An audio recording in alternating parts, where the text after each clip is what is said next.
Vai. Para fechar o ano com chave de ouro, a última aula que a gente vai ter, a gente vai falar sobre o sistema nervoso. O sistema nervoso, ele é o responsável por coordenar todas as atividades do nosso organismo. Como que acontece isso? Como que ele coordena? Então, em primeiro lugar, os estímulos, entre eles táteis, térmicos, visuais, sonoros, dolorosos, olfatórios e gustativos, são captados por estruturas do sistema nervoso. Esses estímulos, por sua vez, são conduzidos até o sistema nervoso central. A gente já vai falar já da divisão do sistema nervoso.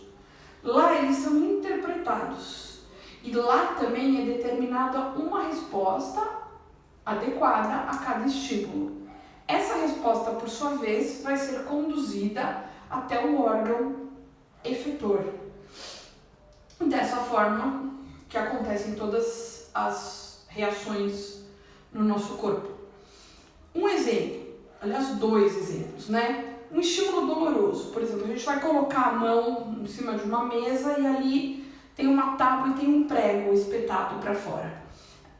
Na hora que você encosta a mão no prego, isso gera o quê? Na mão tem receptores e isso vai gerar um estímulo de dor. Você vai sentir dor. Quando você sentir dor, o que vai acontecer? Esse estímulo vai ser, que doeu, vai ser conduzido até o sistema nervoso. O sistema nervoso vai interpretar isso como dor e vai mandar uma resposta para o órgão efetor, que nesse caso vão ser os músculos do braço, que vão se contrair para eu fletir meu antebraço. Então, dessa forma, eu vou estar tirando a mão daquele lugar. E isso vai fazer com que não aconteçam acidentes piores, que a situação não seja pior. Mesma coisa com um lugar quente. Por exemplo, tem um lugar, um fogo está aceso, eu não percebi, botei minha mão lá, naquele momento eu senti o calor e aí esse estímulo, que é o calor, vai ser levado até o sistema nervoso central, que vai interpretar e falar, puxa, aí está muito quente, e vai mandar uma resposta para que eu tire a mão de lá. Então, outro exemplo é um estímulo olfatório, por exemplo. Às vezes a gente sente o cheiro de uma comida boa que está sendo feita e o que acontece? Como resposta, a gente começa a salivar. A gente já começa a salivar. Então, também é um estímulo olfatório, vai ser transmitido até o cérebro interpreta aquilo como estamos sentindo o cheiro de uma comida boa, daqui a pouco a gente vai almoçar ou vai jantar. E aí ele manda uma ordem para que a gente já comece a salivar, ou seja, nós estamos preparando já o nosso organismo para receber aquela comida e para que ela seja digerida. Então eu tenho dessa forma o funcionamento do sistema nervoso. A captação dos estímulos, a interpretação desses estímulos e a determinação da resposta fica por conta do encéfalo. A condução dos estímulos e a condução das respostas fica por conta da medula espinhal e dos nervos. O sistema nervoso, ele se divide. Então, sistema nervoso, a gente pode simplificar aqui escrevendo SN, se divide em sistema nervoso central, SNC, e sistema nervoso periférico, SNP. O sistema nervoso central, por sua vez, se divide em encéfalo e medula espinhal. Eu já vou mostrar isso para vocês. O encéfalo, por sua vez, a medula não se divide. O encéfalo se divide em 4 partes: tronco encefálico, telencéfalo, diencéfalo e cerebelo. Sendo que o tronco encefálico ainda se subdivide em bulbo, ponte e mesencéfalo. E o sistema nervoso periférico se divide em nervos e gânglios nervosos. Então vamos ver aqui nesse desenho, ó. Esse desenho que eu fiz, depois eu vou tentar mostrar para vocês a mesma coisa nas foto mesmo.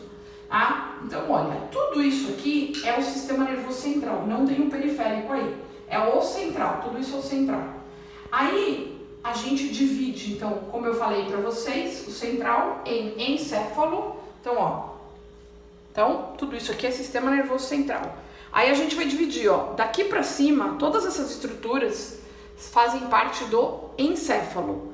Daqui para baixo, medula espinhal. Isso aqui é medula espinhal. Tá? Agora as divisões do encéfalo. Essa parte roxa, esse pontilhado, é o telencéfalo, ou vocês vão ver também o que a gente chama de cérebro. Essa parte roxa toda preenchida é a ligação de um hemisfério cerebral com o outro, que é o chamado corpo caloso. Essas partes que estão em cor de rosa são estruturas que eu não vou entrar em muito detalhe, porque a gente não tem tempo hábil para isso, mas que pertencem a uma área que chama diencéfalo. Diencéfalo. A parte vermelha é o tronco encefálico. E as partes do tronco encefálico, que eu falei ali, que a gente divide em três. Essa primeira, aqui em cima, toda pintadinha, é o mesencéfalo. Aqui é o bulbo, essa pontuadinha, e essa riscadinha é a ponte. E em verde, o cerebelo. Então, ó, de novo, gente, tudo isso então, o sistema nervoso se divide em central e periférico. Aqui eu tenho todas as estruturas do central. Daqui para cima, tudo é encéfalo. Aqui a medula espinhal. Encéfalo se divide em 4 partes. Aqui, ó, cérebro em roxo, cerebelo em verde, tronco encefálico em vermelho e estruturas em cor de rosa de encéfalo. Sendo que o tronco encefálico se divide tudo pintado, mesencéfalo, com pontinhos, bulbo, riscadinho, ponte. Vamos ver essas estruturas aqui nessa foto. Olha aqui, então, ó, toda essa parte aqui, ó, é quem? O encéfalo. Aqui, mais esbranquiçado, é o chamado corpo caloso, que eu falei para vocês que une um hemisfério cerebral ao outro. Também já vamos falar disso lá para frente. Essas estruturas aqui nessa região, ó, essas estruturinhas aqui, são estruturas essa bolinha aqui, são estruturas do diencéfalo. Essa bolinha aqui atrás, aqui, diencéfalo. Aqui, ó, tudo isso aqui é o tronco cerebral, sendo que aqui em cima, ó, é o mesencéfalo, aqui é o bulbo, tá meio que ao contrário, né, uma da outra. E aqui é a ponte. E esse aqui é o cerebelo, tá? Então, aqui só não tem também a medula espinhal. Aqui tem todas as estruturas do encéfalo. Aqui numa outra visão, porque esse corte aqui é como se eu cortasse aqui no meio e seria um corte sagital, eu tô olhando um dos hemisférios cerebrais. Aqui eu tô olhando tudo, mas é uma visão inferior, eu tô olhando de baixo, tá? Então, aqui eu tenho o telencéfalo, isso aqui. Aqui no meio, o tronco encefálico, sendo que essa parte mais grossinha aqui e mais superior é o mesencéfalo. Essa parte aqui do meio é o bulbo e essa parte inferior é a ponte.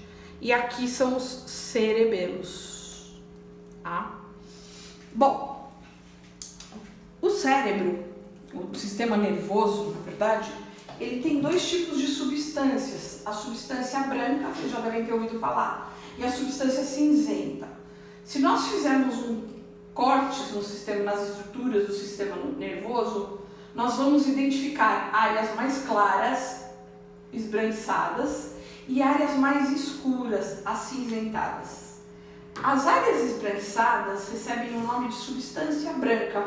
E por que elas são dessa cor, esbranquiçadas? Porque elas são compostas por fibras nervosas mielinizadas, que contêm mielina. E as áreas acinzentadas recebem o nome de substância cinzenta e são compostas por fibras nervosas amielinizadas, que são os corpos celulares dos neurônios. E aí, só para lembrar vocês, nós não vamos entrar em detalhes, porque isso é histologia, que a célula do sistema nervoso, então em todo o sistema nervoso nós temos milhares delas, são os chamados neurônios, né? Então são as células que formam o sistema nervoso. Os neurônios são compostos de um corpo celular, que é essa parte cinza aqui, onde fica o núcleo, e prolongamentos. Existe um prolongamento único e longo, que é chamado de axônio, e ele tem vários prolongamentos múltiplos e curtos, que são chamados os dendritos. Então, Na substância cinzenta, o que a gente vai ter? Os corpos celulares dos neurônios. Bom, e aí eu já vou mostrar nas principais áreas, que são as que eu vou falar mais detalhadamente aqui para frente, como é que se distribui essa substância branca e essa substância cinzenta. Então vamos falar um pouquinho mais de detalhes sobre a medula espinhal. Então, a medula espinhal é uma estrutura longa, cilíndrica e fica situada no interior do chamado canal vertebral, que, como vocês bem lembram, com certeza, é a sobreposição dos forames vertebrais. Lembra? A vértebra tem o corpo e o arco, e entre o corpo e o arco fica um buraco, um espaço que é o forame vertebral. Uma vértebra fica em cima da outra, então um forame vertebral vai ficar em cima do outro. E eles acabam formando um canal. Esse canal que está aqui, que é a coluna, que é a vértebra, seria o corpo, e aqui seria onde está o processo espinhoso. E aqui nesse espaço, onde tem essa coisa branca aqui, é o chamado canal vertebral. No interior do canal vertebral, essa coisa branca é a medula espinhal. Então aqui eu mostro só para mostrar para vocês, aqui ainda ela é continuação do tronco encefálico, né? Aqui a região mais gordinha aqui para frente, mais saliente para frente é o bulbo, aqui mesencéfalo, aqui ponte e aqui já é a medula espinhal. Então só para mostrar que ela está no interior de um canal que se chama canal vertebral. Ela quando termina, ela termina numa forma cônica. Parece ela faz um V, um cone, né? Então, essa região onde ela termina recebe o nome de cone medular. E nessa região onde ela termina, emergem inúmeros filamentos, dando a ela um aspecto de uma cauda de cavalo. Portanto, essa região recebe o nome de cauda equina. Não sei, a melhor foto que eu achei, não sei se vocês vão conseguir ver bem, é essa aqui. Então, aqui é a medula espinhal, no interior do canal vertebral. Aqui, eu já vou falar, mas os nervos emergindo da medula espinhal. Tá? Aqui, aqui é a medula inteirinha, Aqui é a medula inteirinha. Aqui é uma região onde ela tá, que eu também já vou falar mais pra frente das meninges. Aqui é uma região que ela tá com meninge, porque normalmente ela tem meninge em volta. E aqui não, só tiraram para poder fazer a foto. E aqui, olha, aqui embaixo, nessa região onde ela termina, aqui é aumentado, não sei se vocês conseguem ver, parece um rabo de cavalo. Então, cheio de filamentos, assim, isso aqui é a cauda equina, tá? Da medula, então, como vocês podem ver aqui, emergem os chamados nervos espinhais, que fazem a inervação sensitiva e motora do tronco e dos membros. Vista em corte, e aí essa foto é para isso, aqui vai precisar dar um zoom. Eu quis mostrar em corte, apesar que eu fiz um desenho, mas aqui é mostrando ela. No centro, na medula, no centro, eu vou ter substância cinzenta. Lembra como as substâncias estão distribuídas aí? Na medula espinhal, a substância cinzenta fica no centro e ela fica como se fosse em forma de H, tanto que recebe o nome de H medular. Então aqui, no centro dela. E a substância branca, ela fica na periferia, ela fica em volta. Então, aqui o que eu quis mostrar nessa foto é isso para vocês. Estão vendo que aqui em volta é tudo branco e no meio é mais escuro? Tá? Teria que ser mais acinzentado. Então, aqui é medula, é um corte já de medula. Então, aqui vocês estão vendo a substância branca periférica e a substância cinzenta central. Vamos lá para o telencéfalo. O telencéfalo também é o que a gente chama de cérebro. Cérebro seria telencéfalo. Tá aqui, só isso não pertence ao telencéfalo, é o que tá pintado. Isso aqui é cerebelo, tá, gente? Ele fica posterior, o cerebelo, logo abaixo vocês vão ver, do lobo frontal. O telencéfalo, ele se divide em duas metades. São os dois hemisférios cerebrais. Nós temos um hemisfério direito e um hemisfério esquerdo. Os hemisférios, eles se encontram ligados por uma estrutura que se chama corpo caloso. Então, eles não são totalmente independentes, as informações se cruzam aí nessa região do corpo caloso. Tá? Então, se a gente for olhar aqui, o cérebro como um todo, a gente vê os dois hemisférios, ó, um hemisfério e outro. E aqui, ó, isso aqui é o corpo caloso. Os hemisférios cerebrais, eles possuem vários relevos, várias curvas, estão vendo? Esses relevos vão receber o nome de giros. E ele possui várias depressões. Entre os giros nós temos algumas depressões. Essas depressões entre os giros recebem o nome de sulcos. Então esses são os famosos giros e sulcos dos hemisférios cerebrais. Os hemisférios, eles se dividem, cada hemisfério se divide em lobos. E os lobos, os principais lobos que a gente tem a ver com os ossos do crânio. Então aqui na frente, esse vermelho é o lobo frontal. Depois, lá atrás, em verde, é o lobo occipital. Fica em cima do cerebelo. Aí eu tenho, no meio, entre eles, em azul aqui, eu vou ter dos dois lados, os lobos parietais e também vou ter dois lobos temporais. Então, frontal, um só, vou ter aqui occipital, parietal e temporal. Tá? Cada lobo tá ligado, tem uma função específica, que no final eu vou dar uma pincelada para vocês. Não vou falar super profundamente, mas eu vou dar uma pincelada depois para vocês.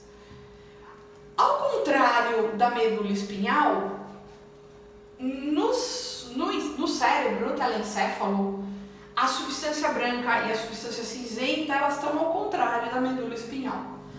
Eu tenho substância cinzenta, ó, estão vendo o que está mais escuro? Ó?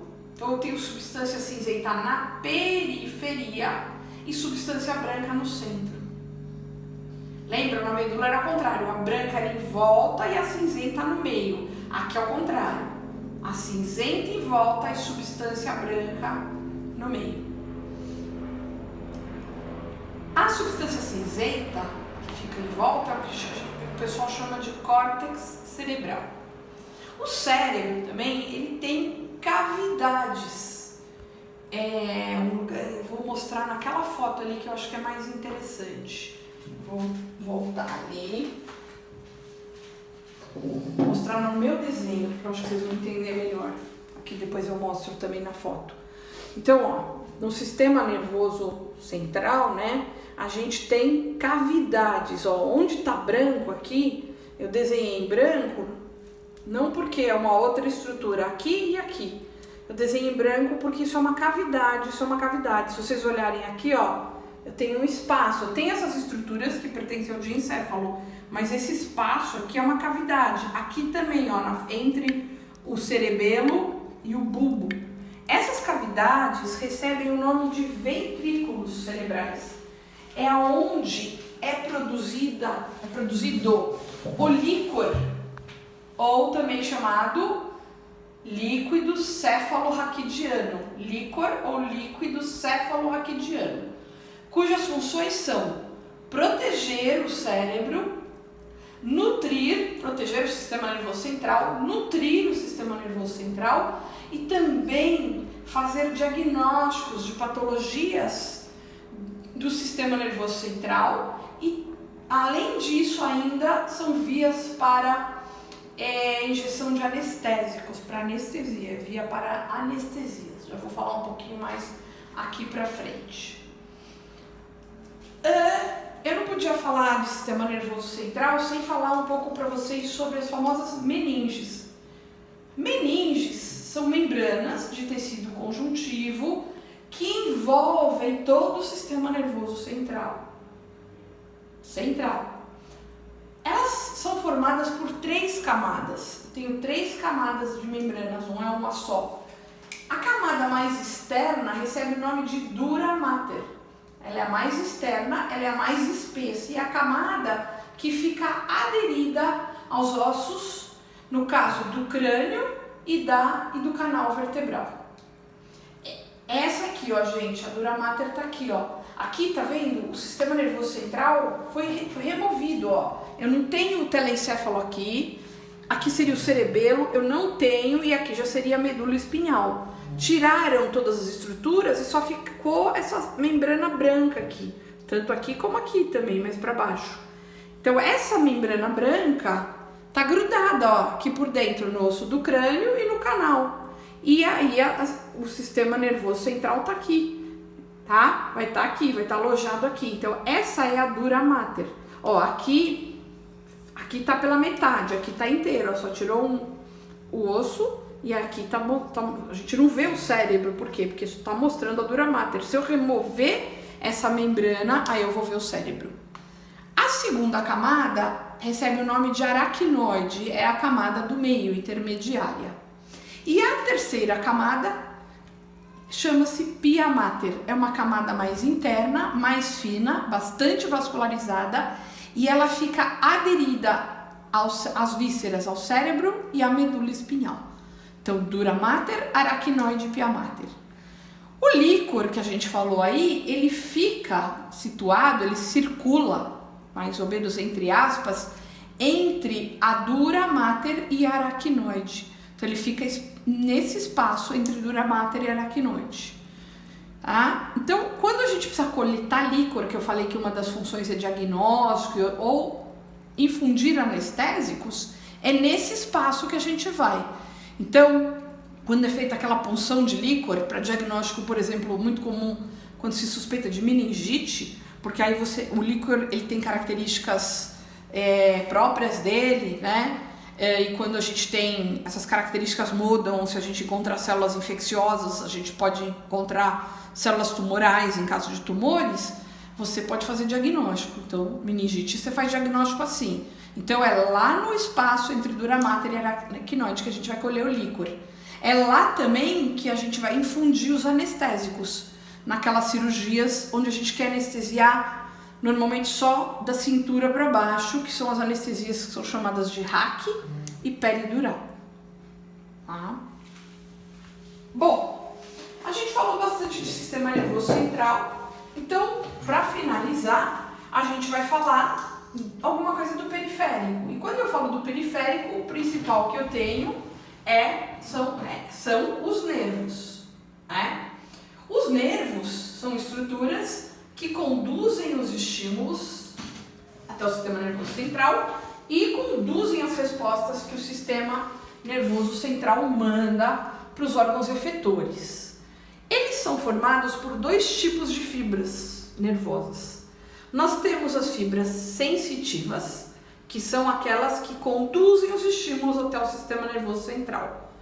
Como elas estão chegando no sistema nervoso central, a gente chama elas de aferentes. Nós temos as fibras motoras, que conduzem as respostas do sistema nervoso central aos órgãos efetores. Essas são chamadas fibras eferentes. E existem, são as fibras, mas existem três tipos de nervos. Aqueles que só têm fibras sensitivas são chamados nervos sensitivos, ou seja, são nervos que só levam as sensações para o sistema nervoso. Existem aqueles que só têm fibras motoras, são chamados de nervos motores. São os nervos que só trazem as respostas do sistema nervoso até o órgão efetor para que alguma coisa aconteça, alguma ação aconteça. E existem nervos que são mistos, que têm fibras tanto sensitivas como fibras motoras. Então eles tanto determinam sensibilidade como eles também determinam as ações motoras. Os nervos, nós temos dois grupos de nervos, aqueles que emergem do sistema nervoso central, na verdade não é sistema nervoso central, porque aqui os dois são do sistema nervoso central. Na verdade, esquece isso, são nervos que emergem do encéfalo e que recebem o nome de nervos cranianos. São 12 pares e eu aqui coloquei alguns só para exemplificar para vocês. Por exemplo, eu tenho um nervo, que é o primeiro par craniano, por sinal, que chama olfatório. Olfatório vem do quê? De olfato. Então, qual que é a função dele? É justamente levar os estímulos de olfato até o cérebro. Aí eu botei um Szinho aqui do lado, por quê? Como ele só leva estímulo de olfato, ele não traz de volta nenhuma resposta, ele é sensitivo. O segundo par craniano é o nervo óptico. O nervo óptico também é um nervo sensitivo. O que ele leva? A estímulos visuais. É aquele que leva os estímulos, leva as informações que a gente está vendo até o cérebro. Depois a gente tem, esse é o terceiro, chama-se oculomotor. Esse é um nervo só motor. Por que ele é motor? Porque, olha o nome dele, oculomotor. Ele faz o que? Ele mexe os olhos. Quando a gente mexe o olho para cima, para baixo, para um lado, para o outro, é ele que determina esses movimentos, mas ele é só motor. Depois a gente vai ter um nervo que se chama trigêmeo, um outro nervo que pertence aos cranianos, também bastante importante, se chama trigêmeo. Esse já é um nervo misto. O que ele faz? Como ele é misto, ele tem parte de sensibilidade e parte motora. Ele é o que dá sensibilidade para a face, a sensibilidade da pele da face. E ele é o nervo que movimenta os músculos da mastigação. Então é ele que faz mexer os músculos da mastigação. Já um outro nervo craniano é o facial, que também é misto. Ele também ele tem parte sensitiva e parte motora. Apesar dele ser facial, quem dá sensibilidade para a face, como eu já falei, é o trigêmeo. O facial, o que ele faz? Como motor, ele que movimenta os músculos da mímica facial. Então, enrugar a testa, fechar o olho, mexer a boca, é o facial. Tanto que vocês já ouviram falar de pessoas que ficam com metade do rosto paralisado, que chama paralisia facial, elas não mexem um dos lados da boca, não fecham um olho, porque é o que o facial faz. E a parte sensitiva? O facial é responsável pela gustação. Então, os estímulos gustativos de gosto é o nervo facial, né? O nível da língua que detecta. Existe também um outro nervo, que é o nervo famoso, que chama nervo vago. E ele também é misto, a parte sensitiva tanto a sensitiva como a motora tem a ver com as vísceras do tórax e do abdômen. O outro grupo de nervos são aqueles que emergem, então tem os que emergem do encéfalo, nervos cranianos, são aqueles que emergem da medula espinhal, são chamados nervos espinhais. Nós temos 31 pares, eles se dividem igual às vértebras da coluna vertebral, então a gente tem, os primeiros são cervicais, depois a gente tem os torácicos, os lombares, os sacrais e os coxígeos. Eles inclusive, alguns tipos cervicais e lombares formam plexos nervosos, acabam se juntando e formando o que a gente chama de plexos nervosos. E eles vão dar tanto sensibilidade como os movimentos das estruturas do tronco e dos membros também. E por fim, para terminar, bem en passant, porque se a gente... sistema nervoso dá pra gente aprofundar muito, tanto que, como eu já falei pra vocês várias vezes, o pessoal da Físio e da TO, que precisa muito mais do que isso, vai ter um semestre só de sistema nervoso, mas eu vou falar assim, bem superficialmente de funções. Então, primeira coisa, bastante interessante, é que o hemisfério direito e o hemisfério esquerdo têm funções diferentes. O hemisfério direito está mais ligado a emoções e a linguagem visual, então a criatividade, ao lado artístico das pessoas, né? Então aquela pessoa que sabe mais, tem aptidão para fazer desenhos, aquela pessoa que para desenhar, para pintar, que é mais artística, ela normalmente tem o hemisfério direito predominante. Já mais desenvolvido, digamos, predominante é mais se é destro ou canhoto, né? Me expressei errado.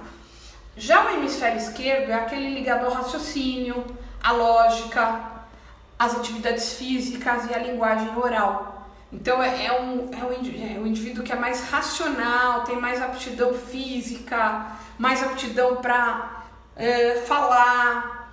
Então, escrever também aqui é mais hemisfério esquerdo. Em relação aos lobos, o lobo frontal ele é responsável pela linguagem, pela fala, atenção, foco, memória.